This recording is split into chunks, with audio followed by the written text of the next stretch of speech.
All right, here we go. Here's Jeff. Okay, can you hear? Jeff, can you say something? Sure. Okay, there you go. Cool. How you doing, brother? I'm doing good. How about yourself? All right, trying to figure out StreamYard here. For those of you who don't know, we had mentioned it. We're trying something new. So let me find the speaker, babe. I can barely hear Jeff, so I got it. I'll just turn it up. Well, maybe that's not a bad thing. It's not. It's bad. Happy Hump Day, Mitch.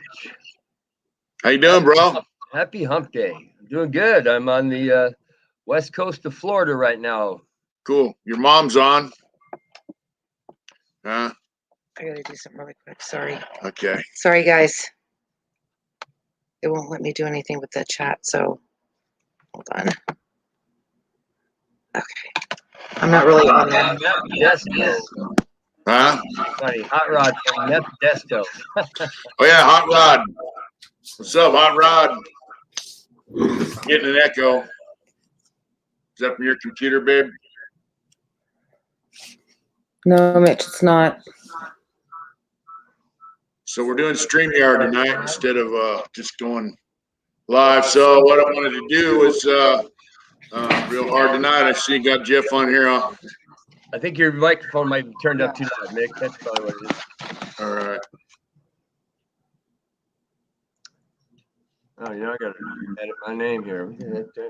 There I don't know how to even spell my name. Can you still hear him okay? Yeah. Okay. I don't know. That's not how you spell it. There you go. There you go. All right. So I just figured that we would do part 3 of your interview here live. Jeff, is that good? Sounds great.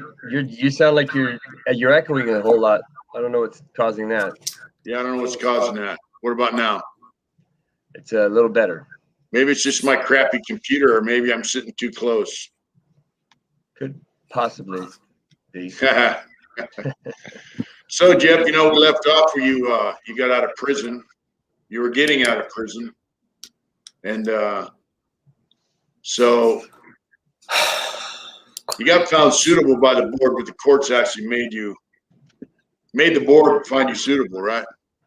Yeah, that's correct. I finally won my writ of habeas corpus. I filed against the parole board under the Henry Lawrence case that there was no current factors of unsuitability. So it took about 3 years from my 2010 hearing, but they ordered me back to the board for a new hearing under Prather, which was the case that indicated that immutable factors cannot be utilized continually to deny parole. They'd have to point to a new nexus. All right. And a nexus meaning a connection to your crime, right? Correct. So if you have let's say you have a drug-related murder, and if you get busted with selling drugs or using drugs in prison, that's a nexus to your crime. Right. So in my case, there was no nexus. But even though the board ordered me back to the BPH for a new hearing within 90 days, they held that hearing. I was found suitable. 4 months after that hearing, they reversed the decision, indicating that the letter that they had received late from one of the victim's friends or what have you had arrived late. We objected to it being added into the hearing because it had not been served on me within 10 days, which is the rule. But they said Marcy's law overrode the 10-day rule, so they vacated the finding of suitability and ordered a new hearing to be held within 90 days. So I went back to that hearing, and I was found suitable again. And then a day before I was supposed to go home, the governor reversed my parole grant. And it took me 13 months to get back to the board. I was found suitable a third time. And 5 months after that, I finally paroled. All right. So what year was that? That was February 10th, 2015. All right. 2015. And so what was that like? Who picked you up? Michelle and my son Jeffrey, my daughter Yeah. Jessica, my Yeah. granddaughter Morgan, and Jessica was super pregnant. She was getting ready to have another baby. It was kind of crazy, and walking out and seeing my granddaughter, who was older than all of my children were when I went to prison, and Wow.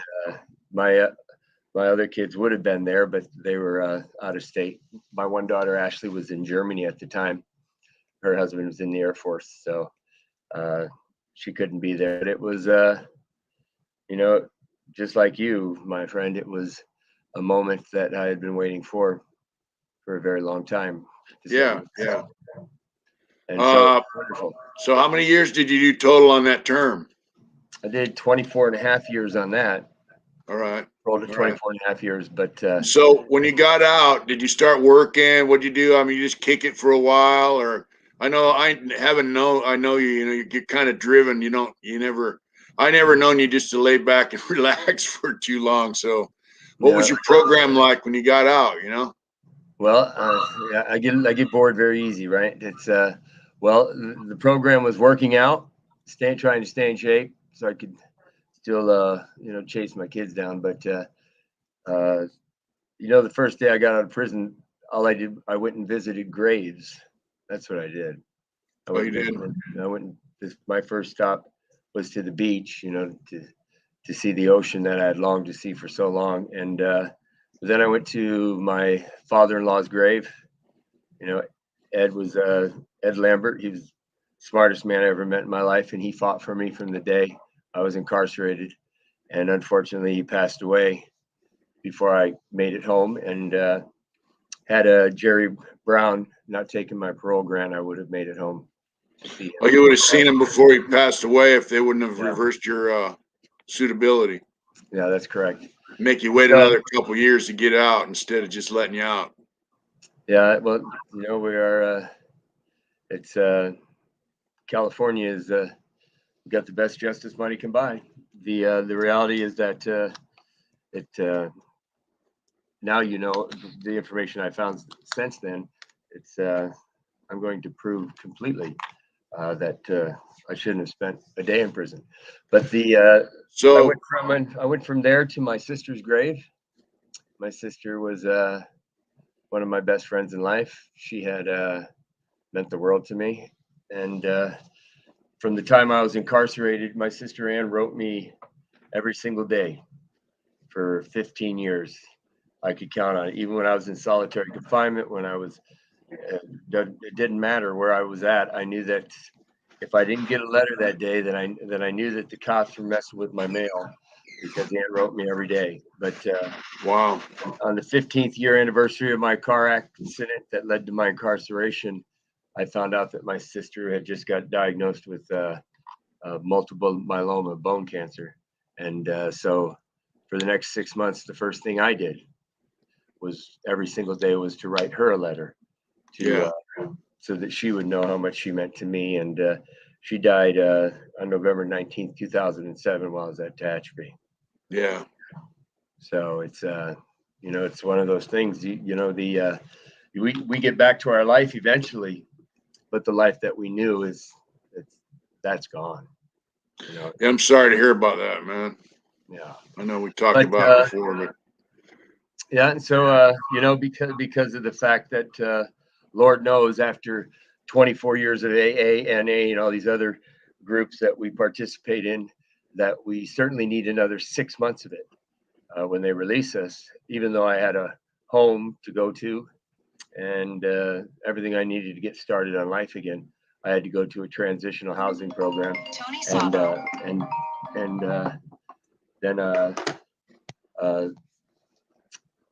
So I was there, but fortunately, I guess it's fortunately, but fortunately, I got injured. I was, we hadn't had iron in so long. I jumped out on the weight pile, and I was doing some upright rows and detached my bicep. oh wow. So I had to go have emergency surgery. And because of the fact that they were going to give me some pain meds after, you can't be in a rehabilitation program with pain meds. So they immediately put me into a sober living home. And so I was there 5 months, and then they allowed me to go to transition to my residence. And then I got a job. I became the first paid employee in the history of AVP, the Alternative to Violence Project, which, as you know, is a psychoeducational program that. So that now alternatives to violence, that's in pretty much every prison in California, right? It is, and it's pretty much in every prison in the United States. It's like a self-help program. It's a self-help, but it was designed by the Quakers after the big riot in Attica State Prison in upstate New York, and they were going into the prison as volunteers. And when a lot of guys got killed in Attica, people don't remember, but oh yeah, one of the things that they indicated was that they wish that they could come up with a program that would make it safer on a prison yard, so that men could do their time instead of sharpening steel and waiting for that moment. So it's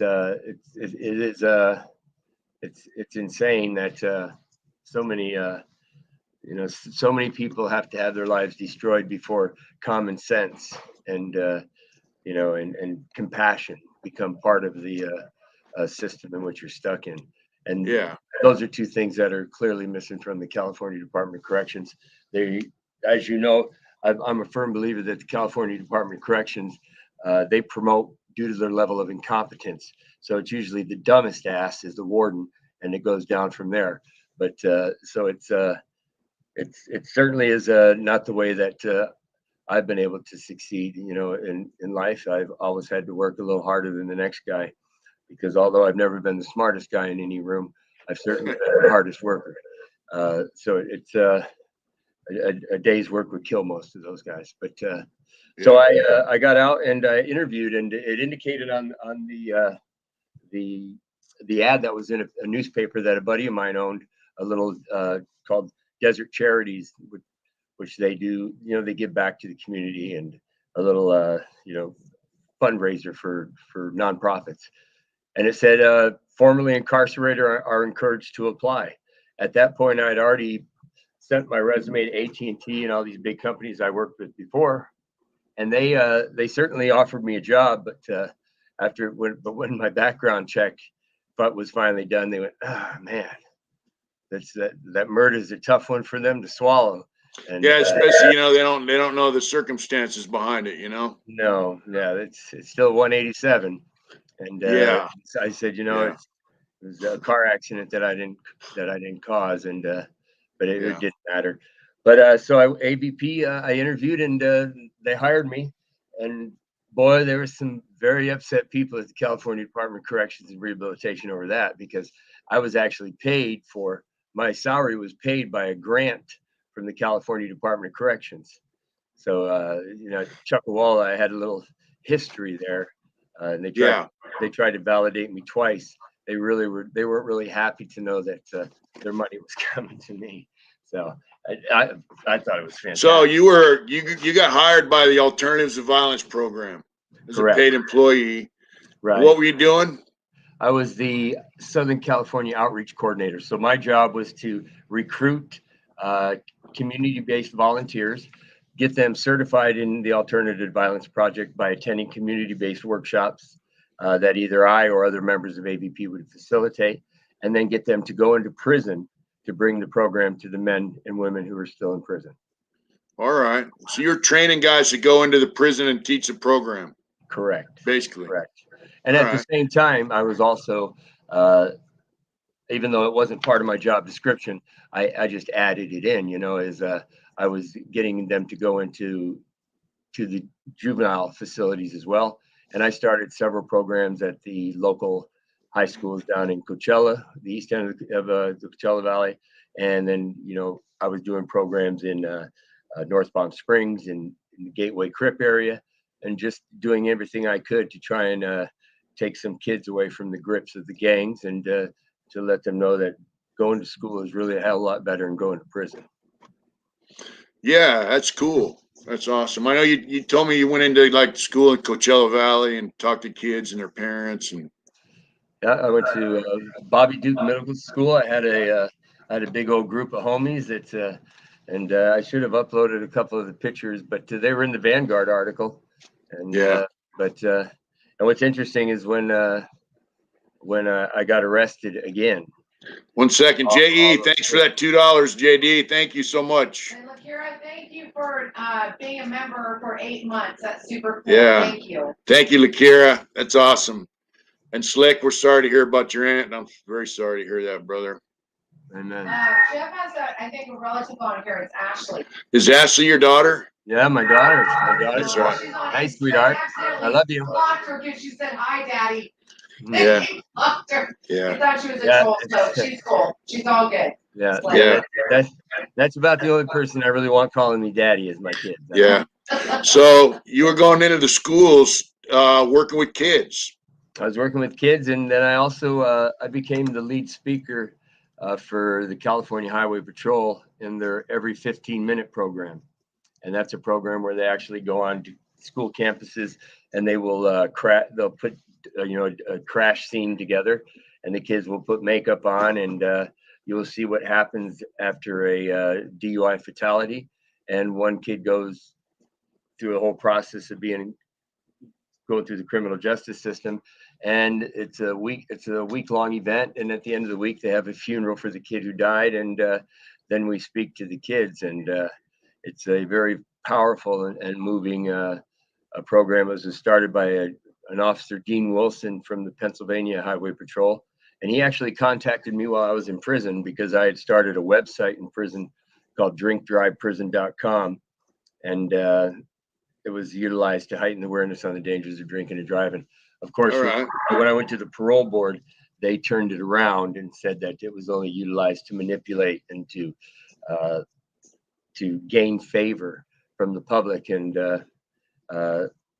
so there's always a way they always have a way to spin something. And I remember when I was in Vacaville, this guy was making in a hobby shop. He made these vases, real nice. John Scludd, he passed away recently, but he made like $30,000 in a hobby, and they got on him. They said, well, why don't you give some of that money to the victim's family? And he's like, well, thought never crossed his mind. He had his family send $10,000 to the victim's family. Then he went back to board the next time, and they said, oh, what are you trying to buy your way out of prison by sending, they just flipped it. They flip every positive you do into a negative. So, I went at one of my recent hearings in Donovan, a board member by the name of Roberts and a female by the name of Fleming were on the panel, and they were the biggest assholes I've ever met in my life. They really were. I brought in some photos of stuff I was doing with the kids, and they said it was being narcissistic, and I had to remind them that, well, I wasn't in those photos, and if I were a narcissist, I would have been in the photo. But they, I saw that they had my W-2 on the desk, and they had highlighted how much I earned, and there was little faces written on it, and they really took offense to the fact that I made more money than them. So you were doing other stuff besides alternative violence for a living, right? Well, alternative violence was my first gig. Right. My wife had has a in-home caregiver business, so I negotiated her exit with her partner, and so that she could be in business for herself, which she should have been since she was doing all the work anyway. She was being taken advantage of, and so as soon as I got home, that came to a screeching halt.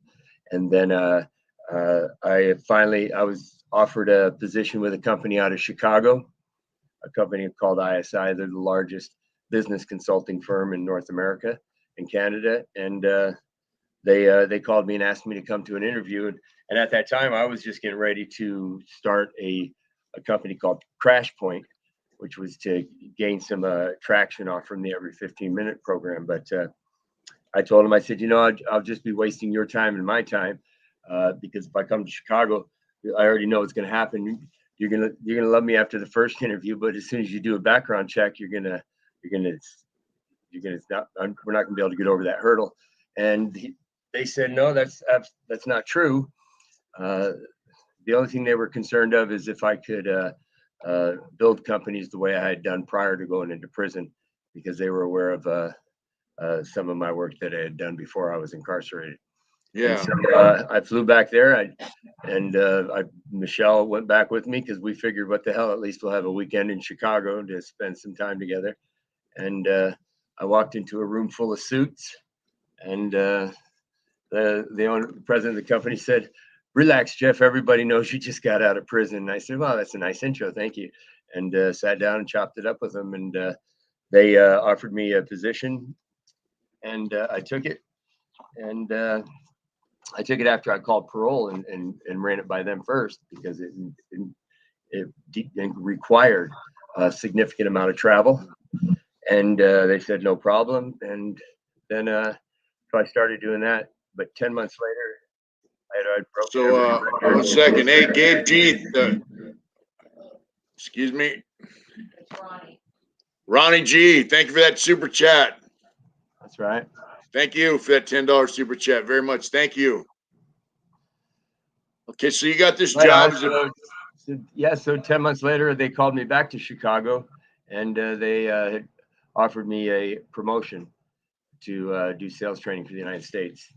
It's a company of about 1,000 employees, do, I don't know, but 300-400 million a year in revenue, and a lot in the area of strategic tax. It's kind of what one of our specialties is. So I actually called Parole again and indicated that I was offered promotion, which would require even more traveling 3 weeks out of the month. And they once again, they authorized that job.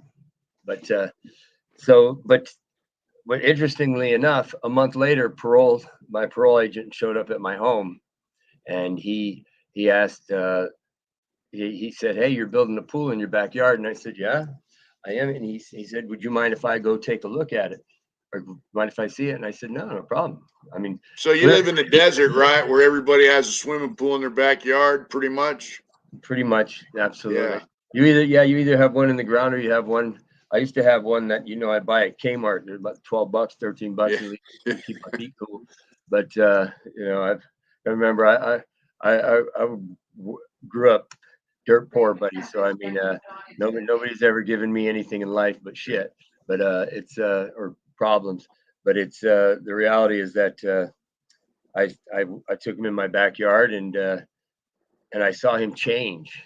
It's like this fog came over him, and he looked at me, and he said, how are you affording all of this? And I looked at him and said, I said, Mr. Bell, I make a lot of money. And he goes, "I think you're living above your means." And I said, "No, that's not true." So he thought you were living beyond your means. So that just to, let people know, like when you're on parole, you got to get permission to travel. So you had to get permission to travel outside of a 50-mile radius for your job, right? Correct. And that was, they can't really deny you that. They can, but it has to be, And so now he's coming over, looking at your swimming pool. Yep. Saying you're living beyond your means. Hole in the ground. And he thought living beyond my means, because immediately they think the worst, right? Clearly I'm either selling drugs or stealing money or doing everything, because everybody that goes to prison is a scumbag in their eyes. So it's just a continuation of their paranoid schizophrenia that they try or their transference that they try and put on us. But the reality is, I told him, I said, Mr. Bell, I make a lot of money. And I said, I give away about $20,000 a month on these school programs that I'm funding right now. I had over 400 kids going through programs that I was funding. And so he asked me to see a paycheck. And so I went in the house and I got him my last pay stub, and I gave it to him, and he was reading the pay stub, and he discovered that I was making more in 2 weeks than he makes all year. And he was upset about it. He clearly was upset, and he handed me back my pay stub. He walked away, and he called me the next day and said I had a new parole agent, and he said I had been given over to a lady named Alice Bolton. And I said, well, this was the last day of October. I said, what about my travel for the next 2 months? Because I had travel scheduled all the way to the end of the year. And then me and the family I was going to take my wife and kids to Key West for Christmas. He said, everything's approved. He goes, just if she has a problem with it, she'll call you. And, something just didn't sit right with me because I knew that I had to see, given the fact I'm, our crimes or whatever they say we did, I had to see a parole agent every 30 days. And so I started calling that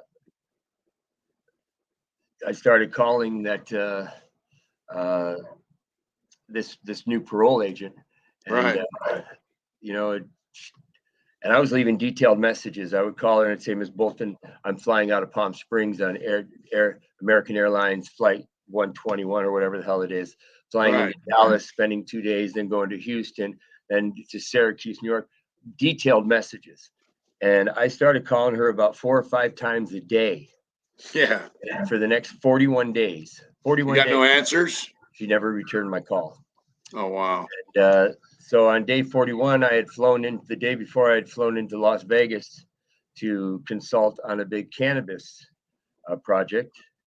Las Vegas and California approved recreational marijuana on the same time, but Vegas was going immediately to allowing it. So where California waited another year to kind of make sure they had all their taxes and all the other stuff that they planned on making off in place, Vegas went live right away. So I was up there. I had actually made a huge cannabis opportunity for some friends of mine and me, and I was buying 30% of the first license in Las Vegas.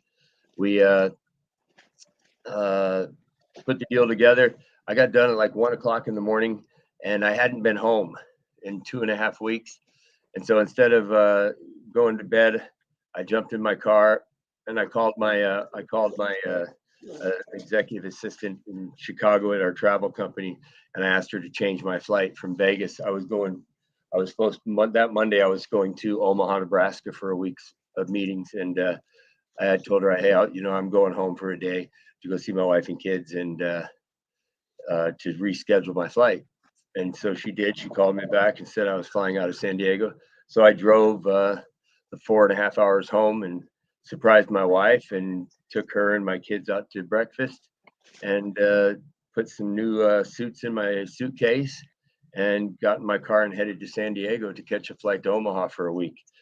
Because at the end of the year is a real big push for our company, given the fact that tax season's here, and it's when we make most of our money, to be honest with you. And so I was extremely busy and was killing it. But so I drove to San Diego. I got to San Diego, and the flight that I was going to catch to Omaha had gotten snowed out in Chicago.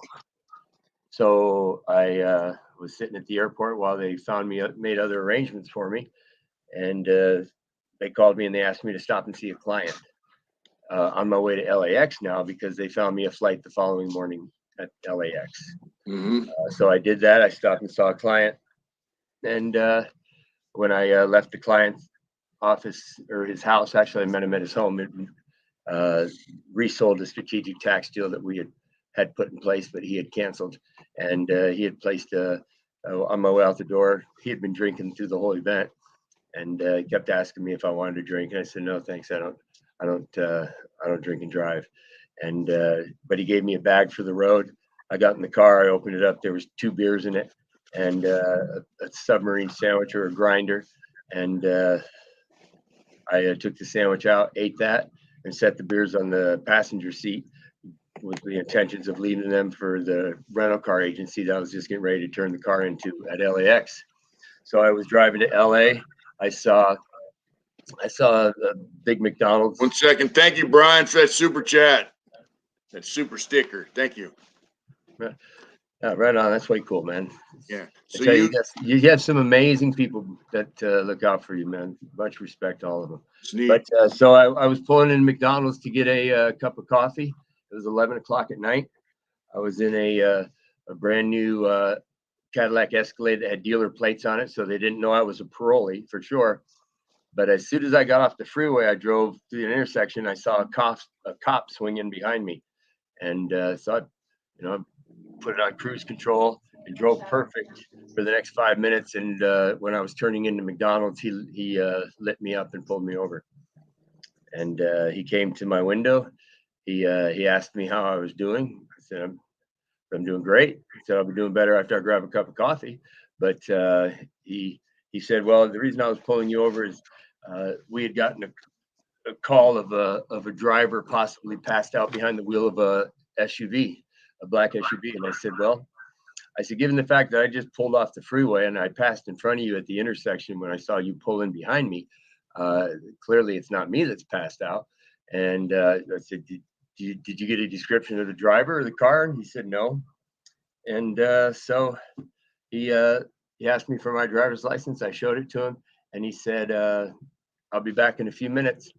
But we know how that goes, because a few minutes goes by and then all of a sudden I see all these units start pulling up. And then I said, well, apparently somebody might have run a background check. And so he came back to my car and he said, Mr. Parole, why didn't you tell me you're on parole? I said, because I don't have to tell you I'm on parole unless you're investigating me for a crime. You told me this was a check the welfare stop. So that's not. I said, but I'll tell you now I'm on parole. I said, but you already know. Yeah, but he didn't ask you, so why, No, well, it's he said that same thing in court. He said, he said he never told me he was on parole. My attorney said, where is it in the rules that he has to? And it's actually nowhere in the rule. The only thing I have to do is tell my parole agent when I have a police contact. I don't have to tell the cop that contacted me, but it's just semantics to them, right? Yeah. They get to make up the rules as they go along based on their own individual incompetence. But the reality is that it was a setup from the gate. But he asked me if I'd had anything to drink, and I said, of course not. And he asked me if I'd be willing to blow into a device, and I said, of course. And he went and got one, and I blew a 0.0. And he started hitting the device and making, because he said, oh, there's no way. This guy has to be drinking at 11 o'clock at night. And he got his radio and they brought another device over. And I blew a 0.0. And at that point, then you realize that, hey, this guy's not under the influence of any alcohol or drugs. Right. And then he asked me, he goes, do you have anything on you? Do you mind if I search you? And I said, of course not.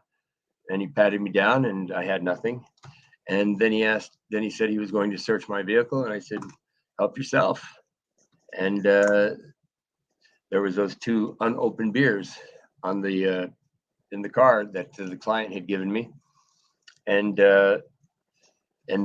everything I tell you right now is all verified by my company, because my company has a 0 tolerance when it comes to drinking and driving. And so my company is also, I also represent the largest strategic tax firm. So we have dozens and dozens of attorneys. So they did an independent investigation to ensure that I didn't violate the policy, which I did not. Right. They don't want, they're now, when you travel for this company, they're renting automobiles for you to travel in, buying you plane tickets to fly around, all that, right? So absolutely, they want to make sure you weren't drinking and driving, right? Oh, yeah, absolutely. If I'd have been drinking and driving, I would have been fired. But what they did is they wrote a letter to the parole board and said, we conducted an independent investigation. We spoke with the client Mr. Parole had just met with. He verified everything Mr. Parole had indicated. And you got to remember, I went to jail, so I never got to talk to the client. So it was clearly something that's verifiable as far as what I told them. And the BPH, the parole agent, just dismissed it. My wife actually went down there and talked to him and said, "What are you doing?" But they violated me. And but what I didn't understand is I was listening to the phone call between her and, well, first the officer called Alice Bolton, and she picked up on the first ring. I'd been calling her for 41 days. And she wouldn't answer. She would not answer. And wouldn't return your call. Would not return my call. And, that's their job, right? If I'm calling to get a travel pass or calling to seek some support, whatever it is, Maybe I was hungry. Maybe maybe I got thrown out of my house. There's a million different things that happen to formerly incarcerated that aren't fair, but their job is to ensure for our successful transition into society. How the hell are you ensuring for success when you won't even return somebody's phone call? It's just, and not only was she just stupid, she really was just stupid and talking and trying to get something out of her. I got her lying 31 times under oath on the witness stand, lying, committing perjury, providing false information to a superior court judge under testimony. So basically, she said that you were intoxicated, and you had open containers in the car, right? Well, what she did is, I wish I'd have known what I know about parole revocation now, because I would have never went and spent a day in prison. But when it comes to a life inmate, the buck doesn't stop with them. They actually have to send a probable cause determination report to the Board of Parole Hearings in Sacramento. They review it, and the following day, they will tell them that to either cut you loose and continue on parole, or they'll approve the violation. And so we're supposed to be served a copy of the probable cause determination report now. It's actually CDC, and there's a good reason why I didn't get one, because she lied on that report. She talked to that officer for about 5 minutes, and I heard him tell her twice, "Ma'am, I'm not searching the car again. There are no drugs in there, and there is no open containers of alcohol. I've already tested them 4 times in 1 hour on the alcohol sensor." And he says and he told her, he goes, and you know what, he's a real nice guy. He's been respectful, and I'm not searching the car again. There are none. So she knew completely what had happened. But 4 hours later, at least according to the report, a probable cause determination report was sent to the Board of Parole Hearings that said, on approximately 12:02 a.m. on December 11th, 2016, Mr. Parole was found passed out behind the wheel of a car with an open container of alcohol. I mean, if that there's probably nothing more egregious you could say about me. Yeah, because of your case, if you're drinking and driving, I mean, it's like, that's an automatic parole violation. Now, when you were released on parole, you had a lifetime parole, right? Correct, which means that we have to serve minimum of 5 years uninterrupted parole. Right. They actually just put me up for discharge review, but they denied it because of this fiasco they just did 3 months ago with me. So we're getting ready to file an appeal on that, because we defended the parole operation, but that's kind of putting the cart in the horse. So I'll speed up a little bit to tell you the chain of events that happened from that point. So I was thrown in custody. They never provided the probable cause. And it turns out there's another report too, a five-page report called the Parole Violation Decision-Making Instrument. This is a report that CDCR made a settlement agreement with the Federal District Court, with the Ninth Circuit District Court in 2008, when they took over medical. That whole period, we were both incarcerated. When the prison was so overcrowded, it was busted at the seams. We had all these 300-400 people in the gyms, triple racked. And so at that point, there was 80,000 parole violators in the California Department of Corrections. And at that point, you could do a bullet, was the maximum that you could do on a parole violation too. Tell me, they had 80,000 guys in prison in California on parole violations alone. Parole violations. And so as an offer to deal with the overcrowding that CDCR was dragging their feet on doing, because of the overcrowding, inmates were dying unnecessarily. The prison yards were overly violent, and CDCR agreed to implement a parole violation decision-making instrument, which was developed for them by UCLA and Stanford and some other real top behavioral programs designed to California inmates. And so they said that we'll let this instrument decide who goes back to prison. So it would be science-based, instead of determining that let a parole agent send you back to prison and he sends you back just because you called him an asshole or something, or he didn't like the way you dressed. So they tried to take the subjectiveness or they tried to make it based on science, which is so that guys that weren't a threat to society based on a minor technical parole violation would be dealt with at a community level through an array of what they call remedial sanctions that can be utilized. There's actually 41 of them on each page of this, on the last 2 pages of this report. And so they designed this program so that when we left prison, they gave you a CSRA score, right? Classification, a risk assessment score between 1 and 5, 5 being the highest, 1 being the lowest. So a pedophile got a 5 out the gate, and you and I got a 1. So if you do a violation, or like I do, they go to this computer program, they enter your history. They put your prior history in because you get points for all the crimes you commit. Right. And then they determine whether or not, if you have a job, if you have a house, if you have all these things that are positive, that's supposed to mitigate the response. And then things that are negative, which are to aggravate it. And then they also put the codes in as to the violation that you committed. And out comes a recommendation by the computer. And the parole agent is allowed to either aggravate it higher by 1 step or to mitigate it lower by 1 step.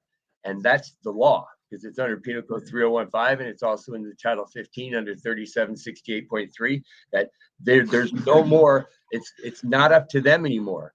So basically, they put in information like, positive and negative, and then it comes out with a score like 5 high, 1 low, and then if you're low, there's no reason to violate your parole. If you're high, whatever, right? Right. Well, in mine it said the parole violation decision-making instrument recommends 0 days in custody, continue on parole with a level 1 response. You have to be a level 4 response before you can be put back in prison. Right. So level 1, 2, and 3, and 3B is like level 1 is they can give you extra AA meetings, make you do daily reporting. There's a whole array of stuff they can do, right?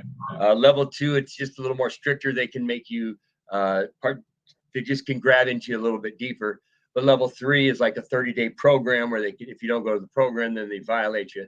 So mine was recommended a level 1 response. But that whole report, when she prepared that PVDMI, she put down that I had an extra murder. So I was a dual murderer, which raises it 5 points. She put down I didn't have a job. I didn't have a residence. That I had prior problems on parole, that I wasn't doing anything for the community as far as community involvement. And so I was entitled actually to every factor of mitigation, but they gave me a factor of aggravation instead, saying that the behavior was directly related to the crime that I committed, which in reality, if just in glancing, you may believe that, but the crime I was committed of was drinking and driving. So driving sober actually had nothing in the world to do with my crime. Nothing. Right. Because had I been driving sober with the 2 beers in the passenger seat, they wouldn't have had a crime or anything to stick their teeth in. So it's not unopened beers. Yeah, unopened beers is not a violation of the law. So I didn't even get a ticket that night. But we couldn't understand what the animus was by the parole department, why they were being such assholes, why they were demanding back in custody. The district attorney actually that was prosecuting this case, he actually came to my attorney and goes, "Hey, I don't understand why they dislike Mr. Prati so much." He goes, "My hands are tied here, though. They won't budge." And so I relied on an attorney like an idiot, which I should never have done, because I've relied on him in the past. And the only time I've ever won against this system is when I fought him myself, because nobody cares about our dirty boxers more than we do, Mitch. And and nobody cares about incarcerated more than somebody who's been walked through that fire with them. And so I fell asleep at the wheel on that. And because what I discovered now is that actually going back to prison was a blessing, and I'll tell you why. So you went back to prison. They reinstated your life sentence, basically, right? They did.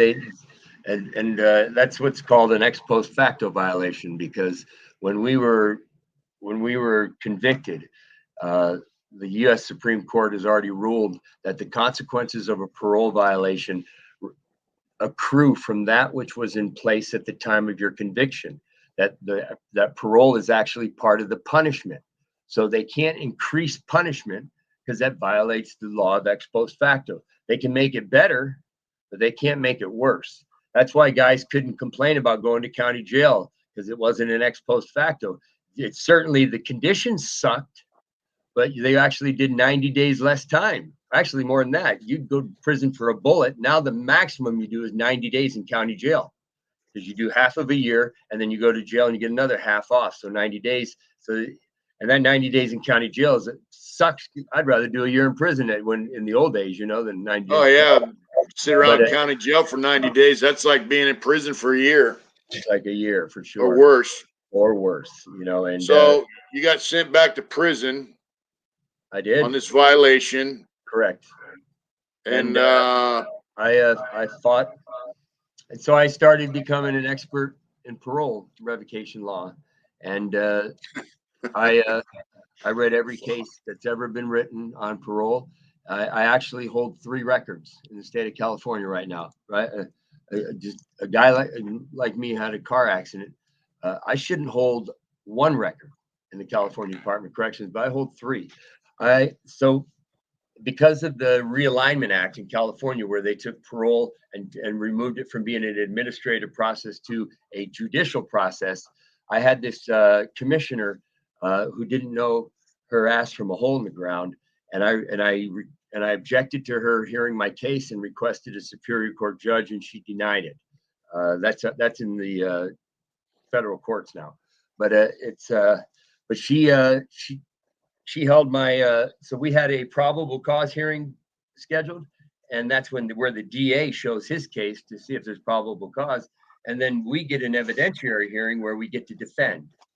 Well, she held the probable cause hearing, and then she vacated my evidentiary hearing. She said that hearing would be held by the Board of Parole Hearings, and my attorney vociferously argued with her and said, "Your Honor, you're wrong. That's supposed to be held here at Superior Court." And she said, and she just would not listen to him.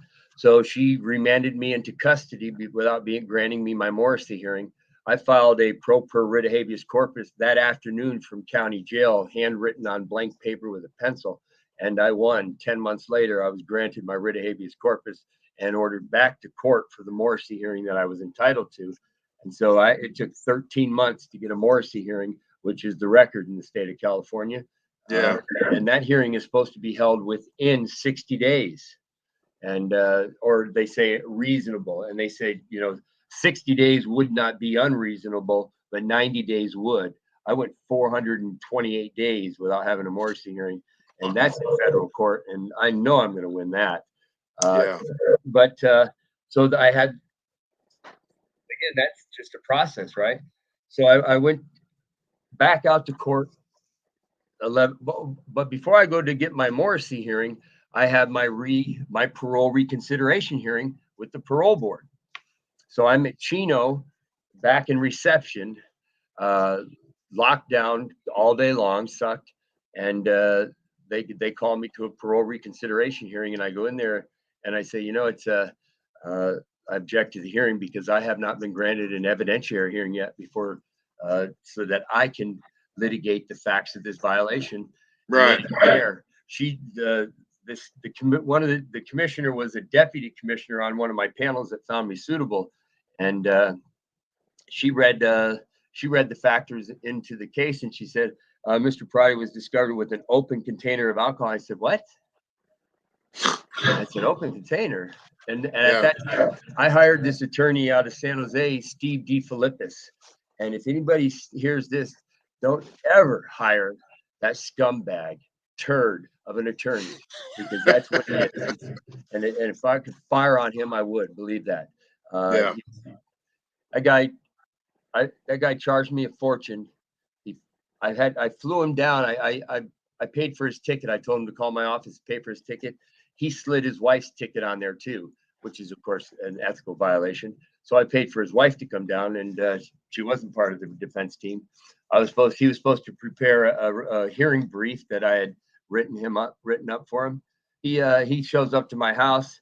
He treats my wife like she's a maid because I let him stay in our guest house. Was a complete pig. Stuff all over the guest house. I let him use one of my cars to come up to the hearing. He shows up to the hearing 2 minutes before it's supposed to start, and he hasn't even read the case. I was in the room, and you know, buddy, it's no wonder people get killed in this world. You know, it really is, because there's so many people that take advantage of they take advantage of you when you're down. You know, they want to put their foot on the back of your neck and continue pressure on you, and it's just foul. And so this guy walked into the hearing, and I said, the commissioner asked him, he goes, well, the first question they asked your attorney, has Mr. Parati's rights, due process rights, been met up to this point? And he goes, yes, they have. And I said, no, they have not been met, and you're fired. And you know, I mean, it was just ridiculous. Yeah. But they haven't met because I'm entitled to a Morrissey hearing. I haven't been able to litigate the facts of the crime see the board, when you go to the board, it says right on there, it says the board will not relitigate the facts of the evidentiary hearing for the violation. So that means if you're not going to relitigate them, that means they have to be litigated before you get there. You know, so what they did is they accepted everything as true. So she's reading a report, says I was drinking and driving, and that's what threw the flares up in the air. So obviously I was denied. I was retained into custody, and then I got down to business, and I wrote a letter to the parole board, said I'll be representing myself at the next hearing. I want all documents related to my case, and I read every rule on parole revocation, and I discovered about the PVDMI. And then what I did discover is that the parole agent, what she did, this is what she had to do, Mitch. They go in and they put the information in the computer. It prints out about 15 documents. 5 go to the court, 5 go to the board, and some go to your file, and then a couple extra ancillary documents. So whatever is said on one document, it's going to say the exact same thing on the other document, or the fact is it has to be manipulated. Because if you put my name, Jeff Parati, and you misspell it, it's going to be misspelled on all the documents. Unless you go in and you let it print out a set of documents, then you go in there and change information and print out another set of documents, throw away the ones you don't want, and have a mix match document saying 2 different things. So, and that's what she did. This scumbag, she committed a crime. She should go to prison for this, and I've been pushing for it from day one, but they won't even investigate it right now. But the fact is that she went in, she said all this information to try and bump me up to a higher level response so they could justify incarceration. After all of those things that she said, extra murder, no job, the violation according to the instrument was so minor.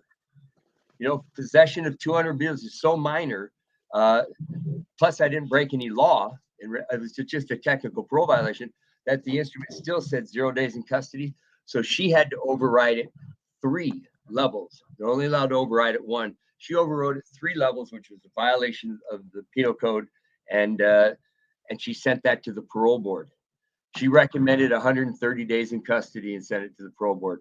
The board, then she sent a form to the judge that said I was found with 2 unopened beers, and that the officer testified I was not under the influence of alcohol and drugs. But what she did is she said, the judge asked her, ma'am, is this a recommendation from the instrument, 0 days in custody?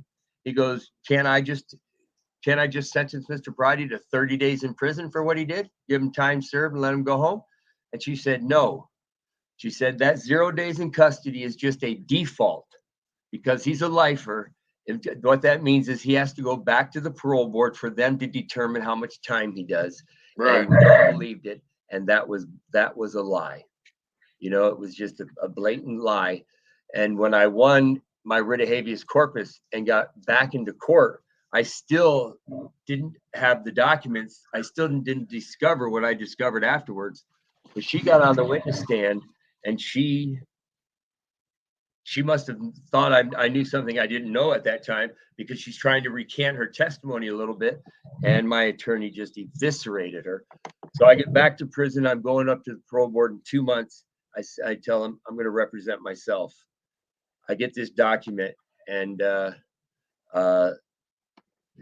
this document indicates what they had done to me. They had set me up, but I got something else, Smiley, and that was for the first time, I saw the accident report that was prepared by the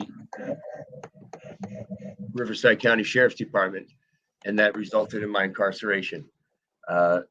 When not at the night of my collision, it was pouring. It was the first rainstorm of the year in the Coachella Valley. In fact, so this is more information you got because you represented yourself in this hearing, right? Correct. Because all right, when you represent yourself, you're entitled to all the documents other than confidential documents. Right. So they handed me this. You've seen the lifer packet, huge lifer packet. Right. And I fought my case and won my case, but I fought it against the parole board. I had attorneys that fought my original appeal, and so I figured that was done. And when that appeal happened, I hadn't become a self-taught jailhouse lawyer, to be honest. And so it was the first time when I reviewed my case, and in 5 minutes, I discovered how they had done me dirty. And in 5 minutes, I discovered the evidence that should have my conviction overturned. It was pouring the night of my collision, and but 90 days after the accident happened, the Department of Motor Vehicles held a full-day judicial hearing, and because the DA had requested that they take my license, we appeared at this hearing, and it was in front of an administrative law judge. And after a full day of testimony and cross-examination of all the witnesses, and it was all the same players that were going to be at the trial, the judge issued his ruling, and he ruled that he said district attorney has requested that I revoke Mr. Parade's license, and he goes, that won't be happening today.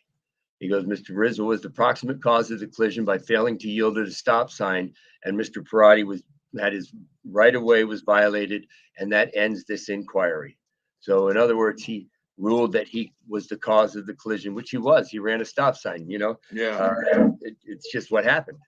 You can't make that shit up. It's just what happened. But on the same day that the district attorney lost, they hired a new accident reconstruction expert. Yeah. You know how that goes, right? You just hire another one, say what you want him to say. And 3 months later, they kicked my door in and arrested me for murder, because now they said Mr. Parade violated Mr. Rizzo's right of way because they had my car going 95 miles an hour. So that put me 1,000 feet down this road where there was a dip in the road. Right. So as long as I was beyond this dip, Mr. Rizzo couldn't see my lights of my car, apparently. And when he entered the intersection, I became the one that had to yield to him. And as a result of that, they created this animated video. And the animated video shows 4 scenes, 3 from an eagle's eye. And it was super technology back then. The premise behind it and the theory behind it is childish, because I could have made it say anything I wanted to say, but it sure looked real. But they show me going 60 miles an hour and I miss him, going 65 and I miss him, going 95 and I hit him. And then they showed what it would have been from my perspective, and they show me driving and my windshield wipers are on, the rain's hitting the windshield, and I hit Mr. Rizzo's car and he explodes, he burns to death. And then I pull out the accident reconstruction report, and I saw in 2 seconds what they had done to get that vehicle speed. They'd done their skid test on a dry roadway and compared it to the skid that was left on the wet roadway. Anybody that's driven a motorcycle or a bicycle, you certainly learn real quick the difference between coefficient of friction on a wet roadway or a dry roadway. And given the fact it was the first rainstorm of the year in the Coachella Valley, the road was all oily, and you could have been ice skating on it. So I had hired a complete engineering firm, and they didn't even go out to the scene of the collision, because what they did is they took metal from the vehicle and they determined through science how much force and velocity it took to deform the metal. So it was a new technology called, metal deformation. And the guy that testified for me was a PhD in physics, and he indicated that at 61 miles an hour, there would have been shearing of the metal. So in other words, it's like a piece of paper, right? So if I take a piece of paper and I can hit it, you know what I mean? There's no shearing. But if I hit it hard enough, right, that velocity, right, it'll tear it. Time, and it'll shear every time, right, at the speed. And he said at 61 miles an hour, there would have been shearing in the metal. There was none. End of story. And that went over they just couldn't comprehend that, because then they see this fancy video, and obviously the video has to be right because it looks so real. And so they convicted me, and they convicted me on false evidence. But this is where it gets interesting. It's interesting that they hired the guy the day I won at DMV. But for anybody that knows anything about accident reconstruction or a scientific experiment, the most critical component is surface condition. That's the most critical component. That's the one thing that they have to make sure that is done under substantially similar conditions, conditions, and the law even indicates such. It says that scientific experiments are allowed as long as they're conducted under substantially similar. Yeah. The difference between a wet road and a dry road are substantially dissimilar. Yeah. So they couldn't be anywhere near similar. And so without you got this information. You got this information while you were on your parole violation. Yep. And I never would have looked at it again, Mitch, because by the time after 24 years, we're so tired of beating ourselves up over it. And that as soon as I released, I was just moving forward. I was trying to recapture the remainder of my life. I was trying to fill the gap created by a failed criminal justice system. I was trying to be a grandfather. I was trying to be a dad. I was trying to live a career. And I was trying to make up for some lost times. The one thing I wasn't doing was going over my crime and trying to find out, what happened again. It didn't matter. I'd already done the time. So what does it matter if I find out that you lied? It wasn't going to make a difference. White Boy Radio Lockdown. Thank you for that super chat. Right on, man. So once you do your time, if they wouldn't have fucked you around and violated you, you would have never found this out. I would have never read another one of those documents. In fact, I would have already burnt all of them. I have boxes of legal work. I'd have already burnt them all. I've thrown most of my shit away. Yeah. Well, now I have a huge law firm in San Francisco, a civil rights firm, has taken my case for factual innocence. And just like some of the readers said, about being in California, they are out to get me. One second, somebody get rid of that asshole.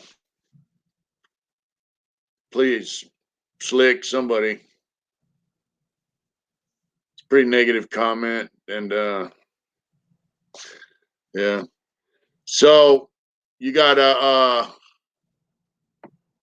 let me see. I'm trying to figure out. Negative. I was just curious. What did he say? That's kind of funny. I love when somebody says a negative comment. Where is it? I haven't even been looking at these. For all of you guys and gals that said what's up, and much respect to all of you too. Yeah, thank you guys. You guys are some. You guys are fantastic, man. I got it.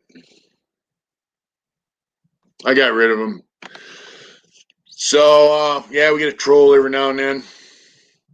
Well, they So on this parole violation, how much time did you do? We could give that troll my address, and he could come talk to me about it right here in person. I'd be happy to skin his ass for him. But so the reality, brother, is that I'm going to win and get my case overturned, because to be convicted of murder for a car crash, there has to be two elements of a crime of murder, right? There's two elements in a DUI, and most people think that just drinking and driving you can be convicted of murder. That's actually not true. That's one element of a two-pronged test. See, because drinking and driving is an act that's considered inherently dangerous to human life. In other words, that's the mindset of, I know what I'm doing is dangerous, but I don't care if I hurt or kill somebody. That's called being recklessly indifferent. But you have to have the reckless indifference, but you also have to be engaged in an act that has a high probability of death. That's the second prong. And there's 4 things in California. Thank you, Wayne. There's 4 things in California in which you can meet that bar. One is if you're in a high-speed pursuit. If the police are chasing you and you don't yield, and you're under the influence and you kill somebody, you're going to get charged with murder and you're going to be convicted. The second is they made it loud and clear about this: street racing. Street racing has a high probability of death. That's right, Hellfire. And my arms used to look like that, Hellfire, believe it or not. But they have a high probability of death, and so that's the other is driving the wrong way on the freeway. That's another act that has a high probability of death. And then the third is driving more than 20 miles an hour inside the city limits. So they needed me going beyond 80 miles an hour in the city of Rancho Mirage, and that's why they fabricated this evidence. Because without it, they could not convict me of murder. They couldn't charge me with murder.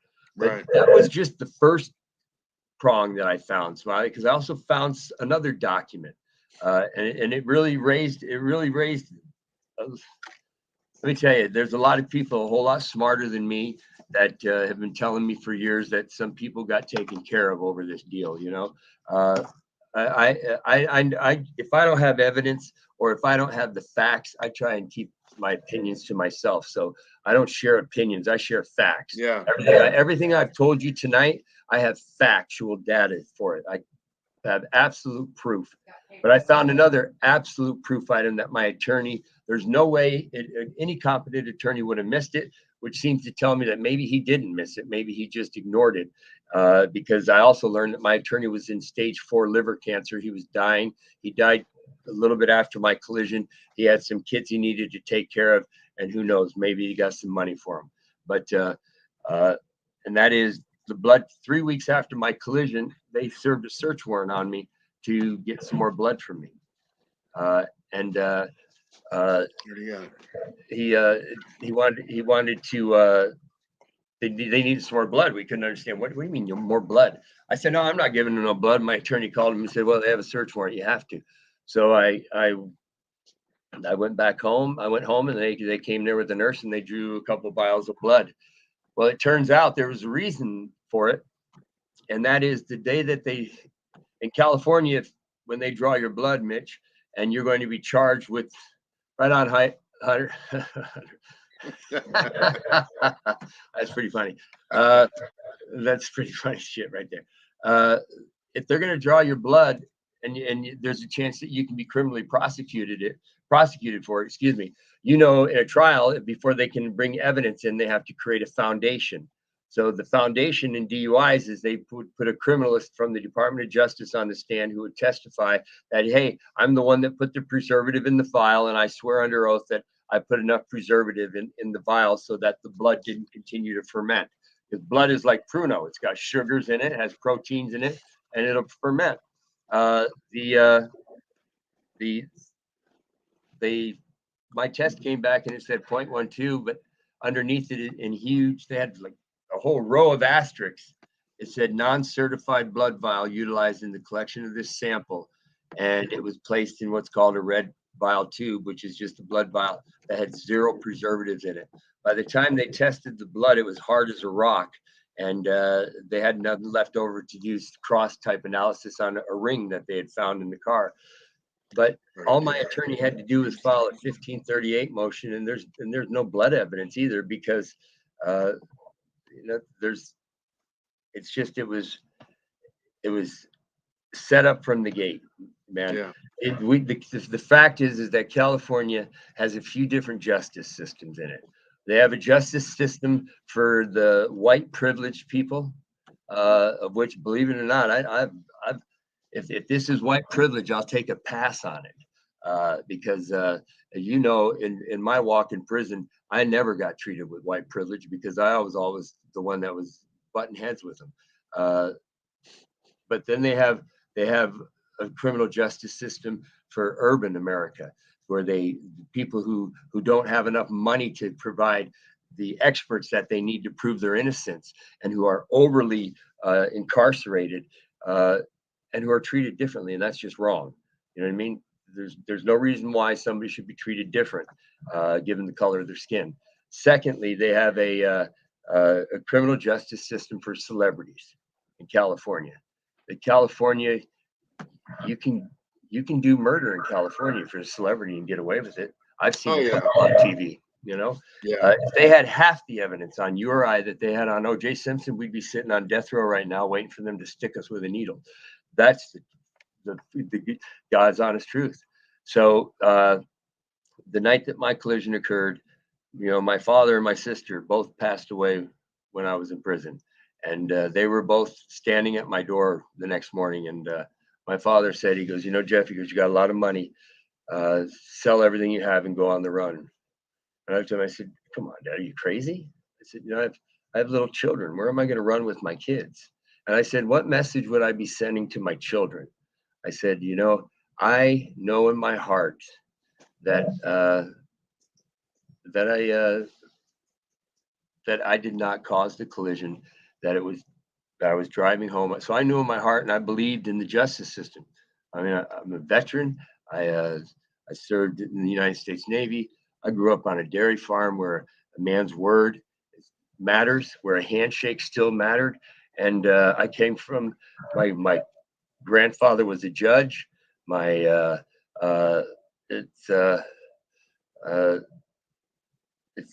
cousins were all cops. My uncle was the chief of the Watertown Police Department in upstate New York, and a couple of cousins were screws over at Dannemora State Prison in upstate New York. But none of them could believe what was happening to me out in California. They just couldn't believe it. They then, after being incarcerated, when 10 years went by and 15 years went by and 20 years went by, they just couldn't understand it. And I understand it real well. And that is, we knew when we were in there doing life sentences how it was, because you go to board and you got 5, 10, 15 years clean time, you got vocational training, you got all your therapy shit and everything, and then they say we're going to deny your parole for 5 years because you didn't take underwater basket weaving or some stupid shit like that. It just, the whole system, man, is just so blatantly corrupt. I mean, there's no other word for it. But once you dig into your shit and you find out stuff like this, I mean, it just becomes like night and day, and it just had to blow your mind. Yeah. I mean, really, I can't imagine looking at all that stuff after you already did, you did your life sentence, and then, you're back in on a violation on a bullshit thing, and and then finding all that information. I mean, dude, that well, Mitch, it's incredible. I walked out of when I discovered this stuff. I walked out of my counselor's office, and I sat on a bench out on the yard, and I couldn't believe it. You know what I mean? Because if you go on YouTube, you'll see, and you can Google my name, and you'll see an interview I did with CBS when I got out of prison in 2015, and I owned every bit of this crime. Because the only reason I did that interview is I wanted to send a message that drinking and driving is a horrific decision. And so after 24 years, I didn't care about the particulars of my case, and I still believed that I had been I wasn't driving 90 miles an hour for sure. But I was just going to own it because I wanted to take all that pain and I wanted to turn it into something positive, because I knew if I stayed bitter and I carried that with me, it would destroy me and it would destroy my family and those around me. Yeah. And I'll tell you why. I tell you, there's a two-edged side to this too, is at the same time, I wish I wouldn't have found this out, because ever since I found this out, I've been on a slow burn. And ever since I found this out, and then I realized all the years that I spent in prison watching my children and wife suffer were because some officers wanted to kiss Frank Sinatra's ass, and it's frustrating, and you know, it's just, you know, there's no place in the world that I would have gotten locked up for 4 years for 2 unopened beers. If that's So you did that's 4 not a years human on your rights you did 4 years on your parole violation. If that's not a human rights violation, I don't know what is. And then to be locked up for the first 24 and a half years based on false information, that's crazy. Could I still have been convicted? Certainly I could have, you know, who knows? But I could have only been convicted of gross vehicular manslaughter while intoxicated, which I would have done 50% of 11 years. So 5.5 years was my maximum exposure. Instead of served 28 and a half years. So what's 23.5 years worth? I'll tell you, you tell me what's 23.5 years. Just imagine that you're on your deathbed and you're surrounded by your family and your grandchildren are there and your great grandchildren are there. And I come in the room and I tell you, hey, Mitch, I can give you 23 and a half more years of your life. You can live for 23 more years. What would that be worth to you? And Priceless. what would you give for that? You would give priceless. Time on earth is priceless because we only get one shot. Everything you have for that. Everything you have. And then not only on that, they took everything that I had besides my freedom.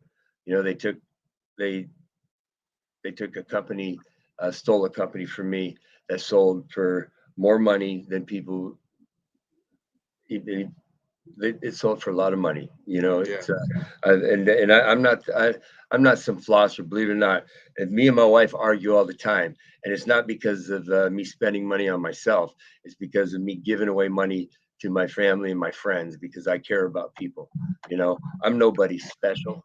You know what I mean? I'm not anyone special. I work hard. You know, I just you know, I work hard, and I share, because I know what it's like to go to bed hungry, and I know what it's like to go without. And money, I can't stand money. You know, I really can't, because it brings a whole lot of evil with it too. But it also has its value, and that value. You know, money's a tool. You know, it is. Tool. It is. Basically, money only does one thing. Money buys freedom. That's the only thing money does for me. Yeah, it buys freedom. You know, that's the only, its only purpose is buys free. You know, like the song lyric says, for living, if this is such a free country, why does it cost so much to live? And the reality is that it's not. You know, it's free until it's not free. And you know, you're a Republican until you're not a Republican. 1 second, you know, bro. I want to Hey, thank Willie- Chuck for that super Willie chat. G, thank you, bro. Damn, I feel the Chuck, exact same way. you're amazing, brother. Thank you. Thank you. So it's you know, the reality is that Thank you so much. you know, right on, Chuck. The reality is, brother, is that we're only here but for a moment, right? And the fact is that I can either stay bitter, because now my life is not as good now as it was when I came home the first time. because I'm still trying to deal with the anger and the frustration of knowing that they sabotaged my children's future. See, I don't care what happens to me, you know, and you know this is true, Mitch. There comes a time in life when you're in the shitter for so long, there comes a time in life where it doesn't stink anymore, you know, and you find a way to deal with it.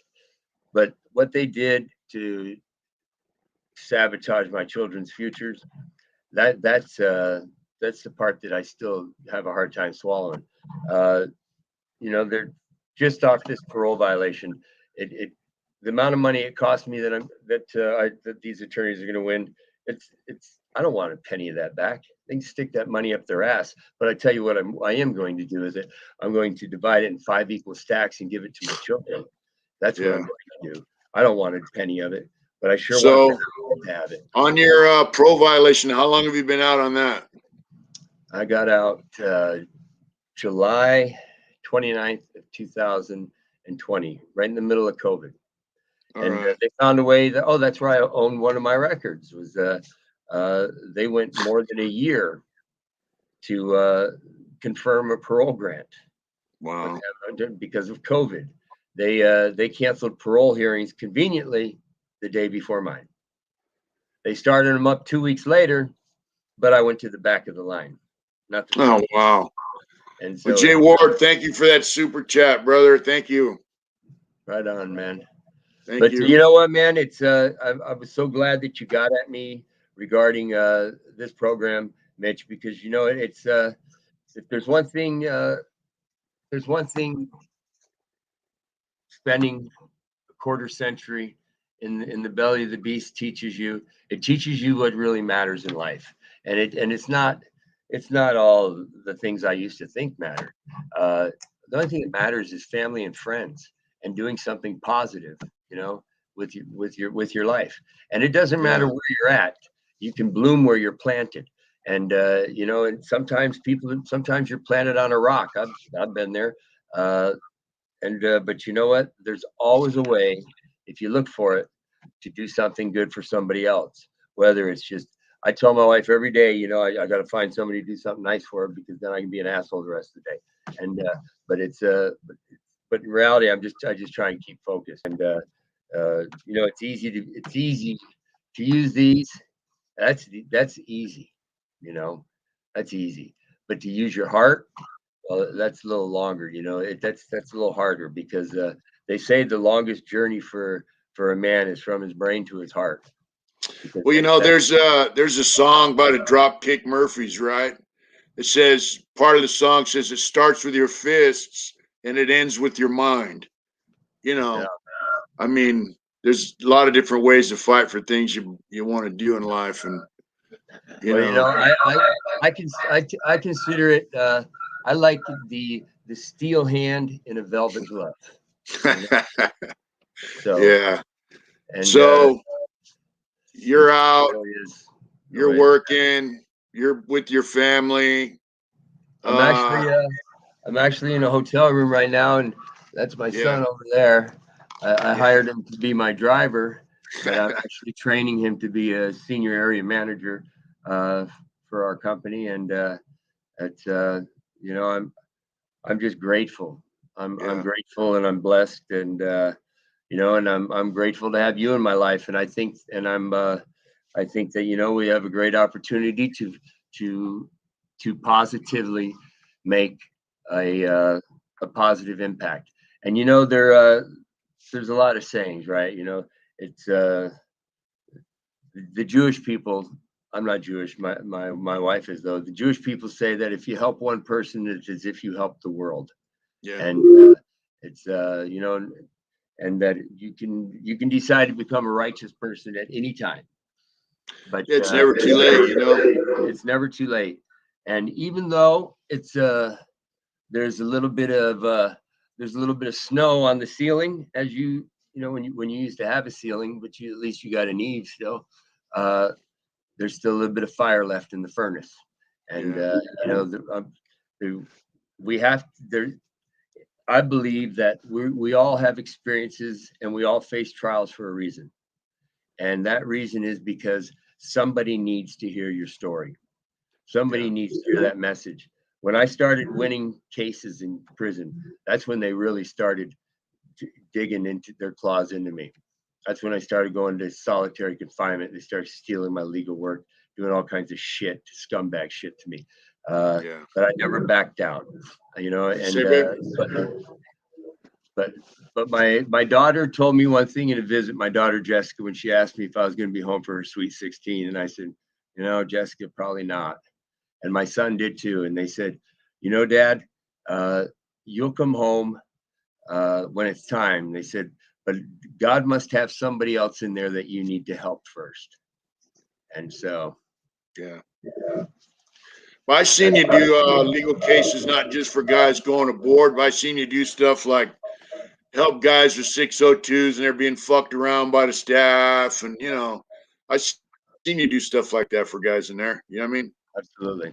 Well, as long as you weren't a sex offender and some fucking piece of shit rapist or something, because I certainly wouldn't help you, but help them. So if you were, you know, I helped a lot of people. You know, it got sometimes more work for others than myself.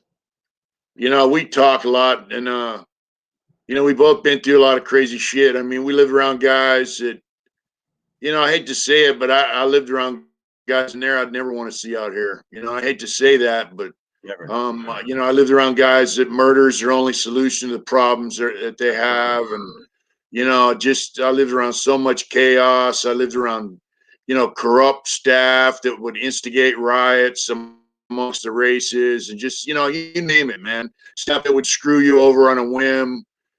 Inmates that just want to politic and keep drama going to keep the press. You know, just the madness that we endured on a daily basis for all those years.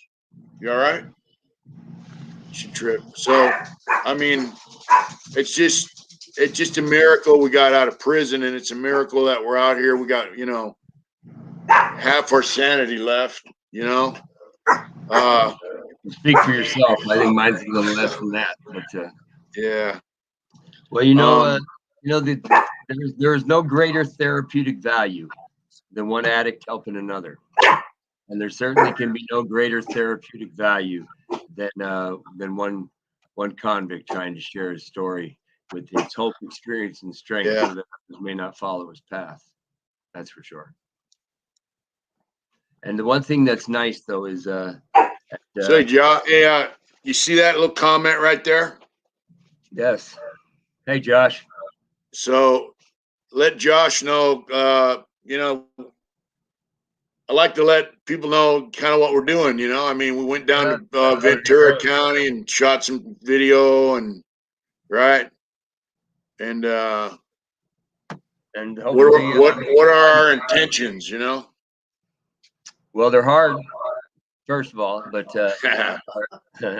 but our intentions are to start a show that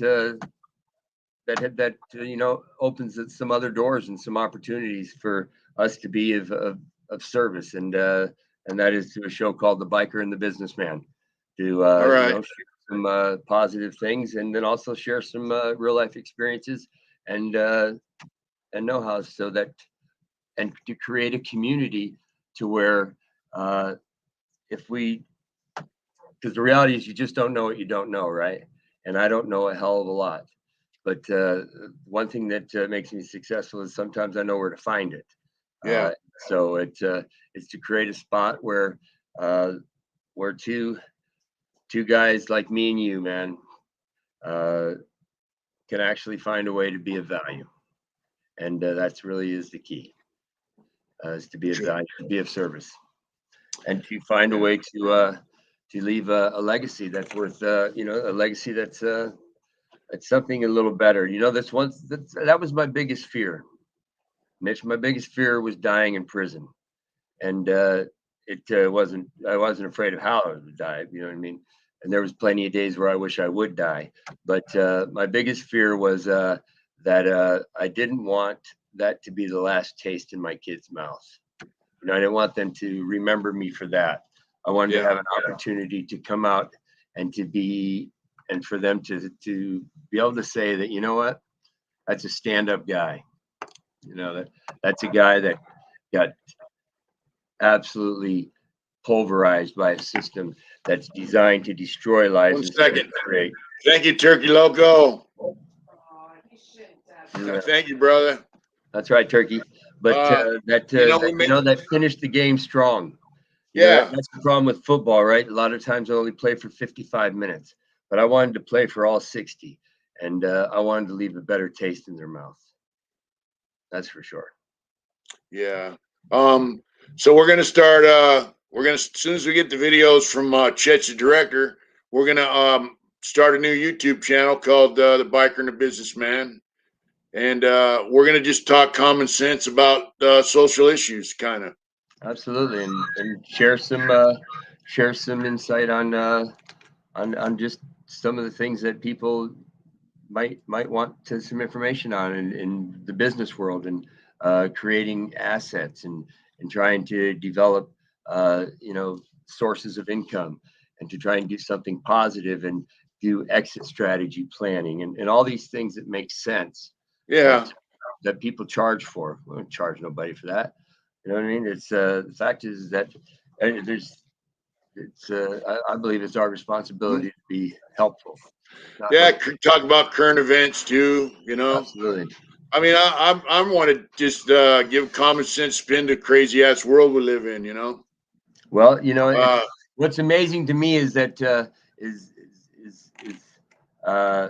I think so. I think there'll be a few times where they may be surprised in how you react to things and how I react to things, because you know, it's I mean, I only look like this, right? It's you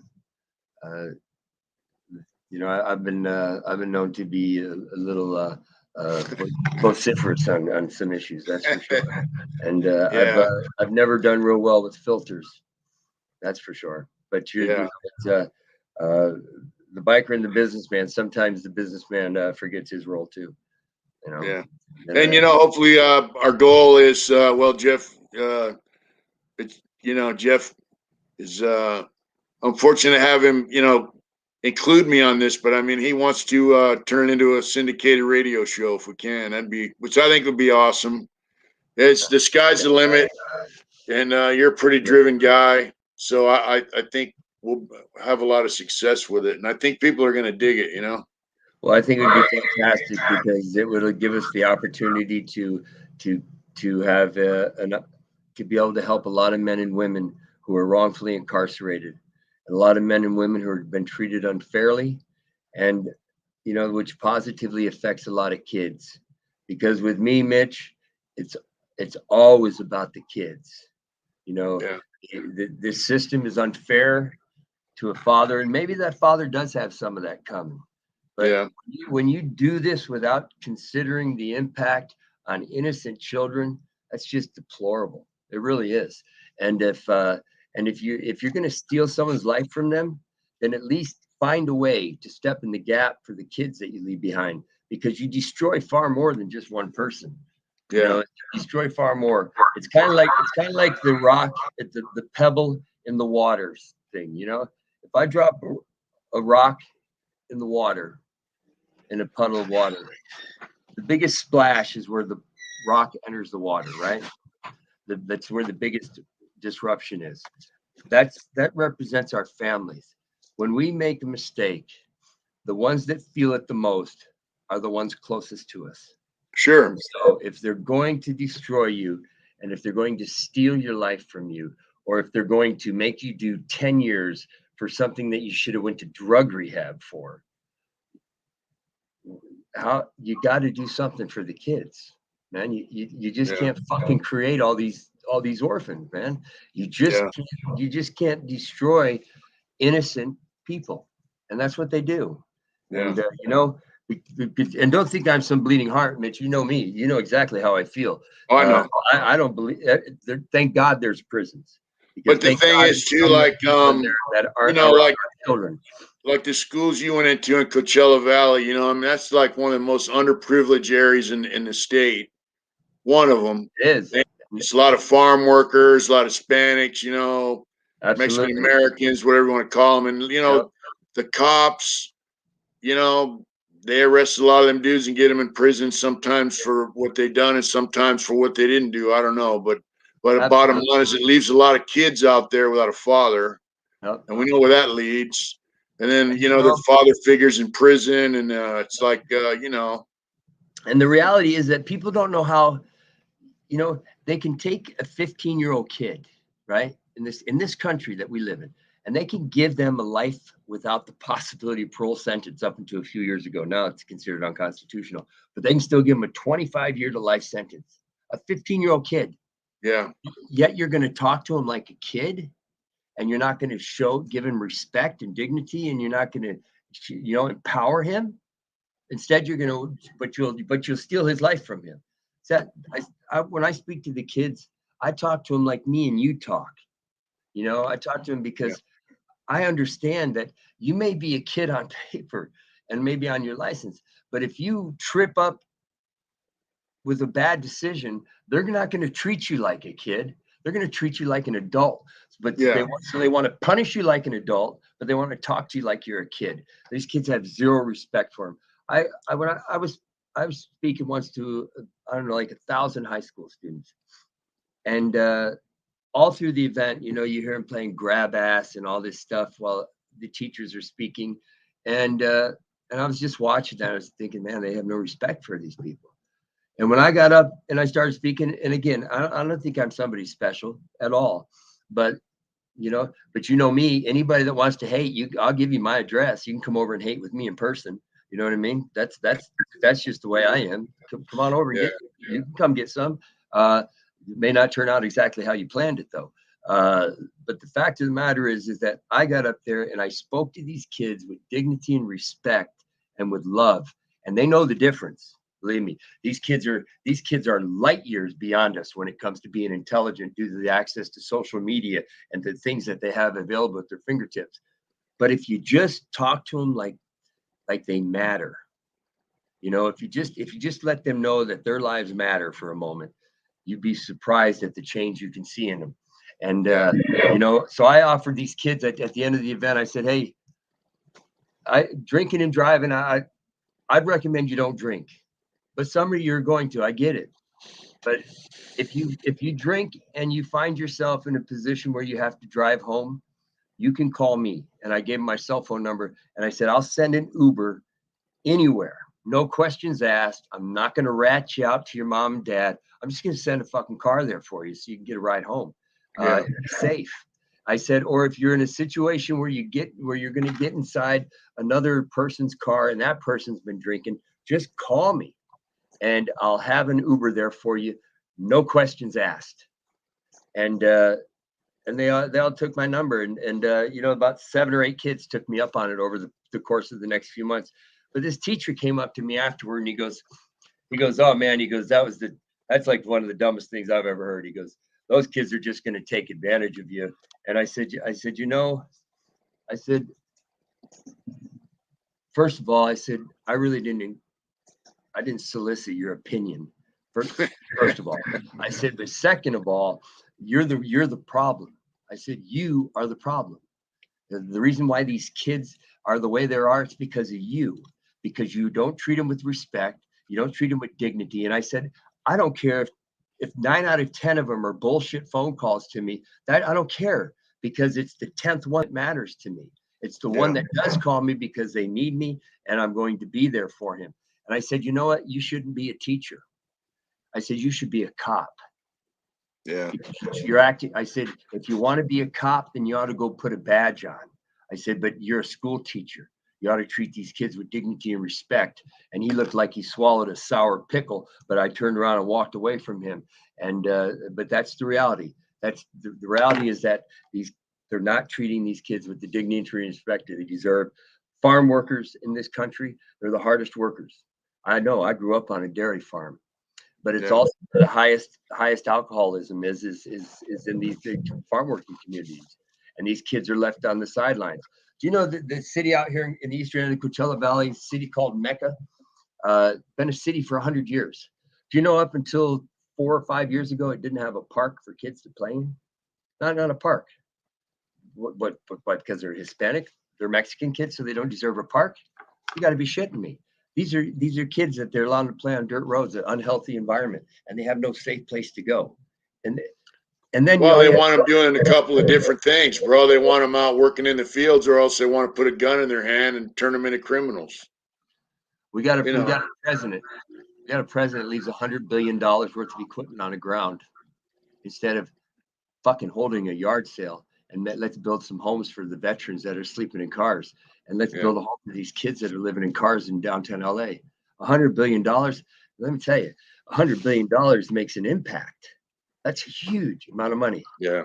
But we just leave it on the ground. What kind of policy these people can come off with? I mean, it's beyond me. It's beyond me that America stands for it. To be quite honest, it's well, you know, it's unbelievable. I just hopefully we can make a difference with our new channel, and just make sure you say that it's not. All right, Ian. We're not leaving this one. We're just. We're not going to leave hard intentions. They'll still be here, but you know, we're going to start a new channel. We're going to make a difference. We're going to, you know, we're going to put some common sense out there. We're also going to do some other stuff that we'll talk about when we get that channel. You know, we're going to be the new prison professors too, you know, so. And, you know, good night, Slick. Good night, Slick. Hey, and everybody who allowed me to bore you tonight through my diatribe, you know, I appreciate it, bro. You know, people dig your story, and I wanted to get the end of it out there. I just figured this new StreamYard would try it out and get it out there, you know, and it seems like people enjoyed hearing your story. You know, I know I've heard it, and I still like, you know, the second part, you know, on this parole violation, because I got information that was bullshit, and I'm glad you know, I'm glad you're out, and I'm glad we got back together, and you know, we spent the weekend down there and everything. It was awesome. From confidential informants, from some former lifers, and I told you a long time ago, some of the biggest lames I ever met in my life were lifers, brother. And yeah, you know why sometimes people just lie because they try and get status. You know, they're trying to, if I know something you don't know, then that makes me, you know, better than you. I don't know. But you know what? Mostly it's because of haters. And you know what? Haters are going to hate. And, you know, overcomers are going to overcome. And all I know is this. Anybody that is doing better than me doesn't have time to hate on me. It's only people doing worse than you that are going to hate on you. Yeah. So I don't, the hater shit, that just rolls off my back like water off a cop's ass. The bottom line is, if they were out helping kids, if they were out making an impact in their community, if they were being a father, if they were being a husband, or if they were being a friend, they don't have time to hate on me. And so, you know, let the haters hate. But like I said, I'm always willing to. I'm in a Hampton Inn, Venice, Florida right now. Come on by. Yeah. Yeah, it's been good chatting with you. Bike running. Yeah, I got the bike back. Thanks, Turkey Local got us home and everything. Man, what a good guy that is. Talk about friends, man. Solid. How many friends do that? You know, not a lot, but that's what, you know. But the only ones that do it are your real friends, because any true friend will do it. And that's the difference. How many friends? All the friends I have will do that. But I don't have that many friends. That's the reality. You know, it was amazing. And we had a good journey back to the house. And, you know, it was amazing. People continue to amaze me out here. And, you know, if you're doing right, you're doing positive, I guess people just notice it, man. And that's the kind of people that are attracted to you, like a magnet, you know. Like attracts like, you know. And we were sitting in that condo, and we were eating some ice cream, remember? And we looked at each other and we said, man, I think I told you, I said, who would have thought, Mitch? Yeah. 30 years after we met, that we'd be sitting here eating a bowl of vanilla ice cream together and talking about doing something good for people. Well, the odds were against us, Yeah, that's and for sure. more things were against us than not. So, Absolutely. But it's the fact of the matter is that it still takes hope. You still, you can be very disappointed in the country that we live in from time to time, but we still have hope that that we'll be able to prove what we wanted to prove or share what we wanted to share, but we'll be able to make a difference, right? That That's we'll right. be able to create something, create a legacy that lives after us. The truth is, it's not what you leave behind, material things that matter. It's what you leave behind in the heart of your friends and family that matter. And that's what would be our legacy. I the board asked me one time. They said, "How do you how are you going to hold yourself accountable?" I said, for me, it's pretty easy, and that is, I refuse to do anything that I'd be ashamed to tell my granddaughter about, and that's where that stands. Right on, Chuck. That's a true saying right there. Game recognizes game, and real recognizes real.